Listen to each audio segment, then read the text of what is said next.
Saviez-vous que l'agar-agar peut contribuer à abaisser le taux de mauvais cholestérol? L'agar-agar est en fait un extrait d'algues rouges ayant un pouvoir gélifiant 8 fois supérieur à celui de la gélatine animale. En effet, une cuillerée à thé remplace très bien 6 feuilles de gélatine animale. L'agar-agar est constitué à 80 de fibres solubles. Ces fibres, au contact de l'eau ou du liquide dans l'estomac, forment une gelée qui attire les molécules de gras indésirables et les élimine via les selles.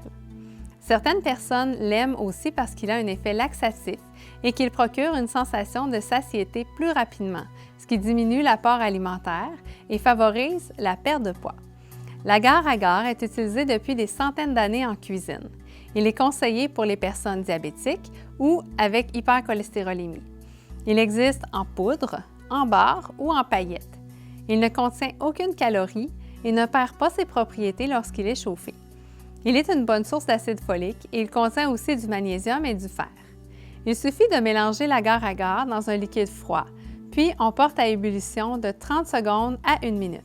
C'est lors du refroidissement que la gélification se fait. L'agar-agar est vraiment meilleur pour la santé que la gélatine animale, faite à partir du collagène contenu dans les os et la peau de porc, de bovin ou de poisson. La gélatine animale s'obtient en faisant tremper ces os et cette peau dans de l'acide chlorhydrique durant une journée. Elle est par la suite lavée ou trempée dans un lait de chaux pendant plusieurs semaines. C'est un long processus et comme résultat, on obtient finalement la gélatine.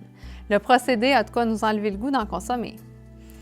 L'agar-agar est facile à utiliser. Il n'a aucun goût ni aucune odeur. Il est toutefois déconseillé aux personnes allergiques aux fruits de mer. Utiliser l'agar-agar dans la cuisine, c'est une autre bonne façon de mieux vivre.